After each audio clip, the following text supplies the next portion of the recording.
জন doctor নাই, অনুপস্থিত, head clerk নেই, আরএমও নেই, রুগীরা বসে আছে, নোংরা পরিবেশ। স্টোর রুমে গেলাম, প্যারাসিটামল আর ওমিপ্রাজল ব্যতীত কোনো ওষুধ নেই। দালালদের আগমন দেখলাম সেই করোনাকালীন সময়ে, যখন পিতামাতা তার সন্তানের কাছে যেত না মৃত্যুকে ভয় পেয়ে, সন্তান যখন তার পিতামাতার কাছে যেত না মৃত্যুকে ভয় পেয়ে, স্বামী তার স্ত্রীর পাশে দাঁড়াতো না, স্ত্রী তার স্বামীর পাশে দাঁড়াতো না, সেই সময় একমাত্র আমাদের গর্বিত ডাক্তাররা করোনা রোগীদের সেবা করে অনেকে মৃত্যুবরণ করেছেন। আমি শ্রদ্ধার সাথে তাদেরকে স্মরণ করি আজকের এই মহতী অনুষ্ঠানে। সম্মানিত ডাক্তারবৃন্দ, আপনাদের একটি স্লাইডে ডাক্তারদের সমস্যা বা জাতির সমস্যা নিয়ে স্লাইড দেখাতে গিয়ে প্রথমে দেখিয়েছেন ডাক্তারদের অনুপস্থিতি কর্মস্থলে। আমি আজকে সকাল 6টায় রওনা দিয়ে মানিকগঞ্জের সিংগাইর উপজেলা কমপ্লেক্সে গিয়েছিলাম।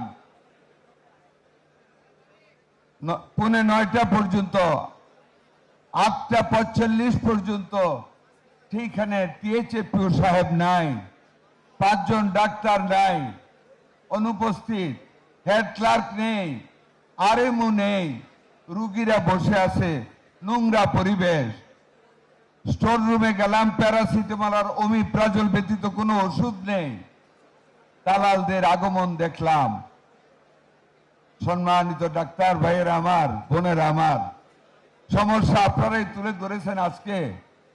আজকের দিনে আমি সবিনয়ে অনুরোধ করব আমার ডাক্তার, আজকের প্রধান অতিথি আর এক্সেলেন্সি ডাক্তার জুবাইদুর রহমানের সামনে দয়া করে আপনারা একটা টিম করে প্রত্যেকটা উপজেলা কমপ্লেক্সে সম্মানিত ডাক্তারদের বলুন ঠিক সময় মতো রোগীদের পাশে দাঁড়াতে, অফিসটায় আসতে, ওষুধগুলি ঠিক মতো দিতে, দালালদের দৌরাত্ম্য বন্ধ করতে।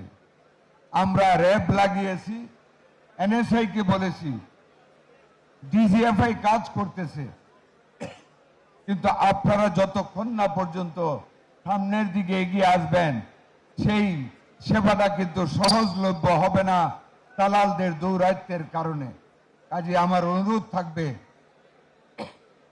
আপনারা যার যার অবস্থান থেকে আপনাদের দায়িত্বটুকু সুন্দরভাবে পালন করে আমাদের মাননীয় প্রধানমন্ত্রী জনাব তারেক রহমান যে প্রতিজ্ঞা জনগণের সামনে করেছেন চিকিৎসা সেবাকে সহজলভ্য করবেন,